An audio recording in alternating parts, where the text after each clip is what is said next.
Alert ಆಗಿದೆ.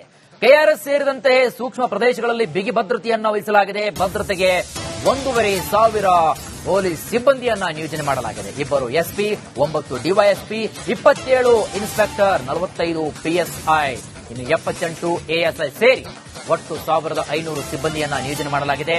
Mandya SP Shobharani ನೇತೃತ್ವದಲ್ಲಿ ಬಿಗಿ ಭದ್ರತೆಯನ್ನ ಕೈಗೊಳ್ಳಲಾಗಿದೆ. ಇನ್ನು ನಾಳೆ ಬಿಜೆಪಿ ನಾಯಕರಿಂದ ಕೆಆರ್ಎಸ್ ಮುತ್ತಿಗೆ ಹಾಕಲಿಕ್ಕೆ ಎಲ್ಲಾ ರೀತಿಯಾದಂತಹ ಪ್ಲಾನ್ ನಡೀತಾ ಇದೆ. ಮತ್ತೊಂದು ಕಡೆಗೆ ಜಿಲ್ಲೆಯ ಹಲವೆಡೆ ರೈತರ ಪ್ರತಿಭಟನೆ ಸಾಕಷ್ಟು ಜೋರಾಗಿ ಕೇಳಿ ಬರ್ತಾ ಇದೆ.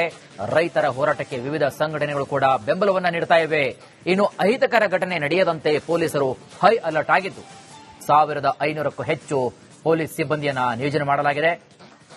1,500 ಸಿಬ್ಬಂದಿಯಿಂದ ಬಿಗಿ ಭದ್ರತೆಯನ್ನ ಕೈಗೊಳ್ಳಲಾಗಿದೆ. ಸದ್ಯಕ್ಕಂತೂ ಮಂಡ್ಯ ಜಿಲ್ಲೆ ಆ ಭಾಗದಲ್ಲಿ ಸಂಪೂರ್ಣವಾಗಿ ಸರ್ಪಗಾವಲೆ ನಿಂತಿರತಕ್ಕಂಥದ್ದು. ಪೊಲೀಸ್ನಿಂದ ಬಿಗಿ ಭದ್ರತೆಯನ್ನು ಕೈಗೊಳ್ಳಲಾಗಿದೆ. ಮುನ್ನೆಚ್ಚರಿಕಾ ಕ್ರಮವಾಗಿ ಯಾವುದೇ ಅಹಿತಕರ ಘಟನೆ ನಡೆಯದಂತೆ ಒಂದು ಭದ್ರತೆಯನ್ನ ಕೈಗೊಳ್ಳಲಾಗಿದೆ. ಮಂಡ್ಯದ ಎಸ್ಪಿ ಶೋಭಾರಾಣಿ ಅವರ ಒಂದು ನೇತೃತ್ವದಲ್ಲಿ ಈ ಒಂದು ಭದ್ರತೆಯನ್ನು ಕೈಗೊಳ್ಳಲಾಗಿದೆ.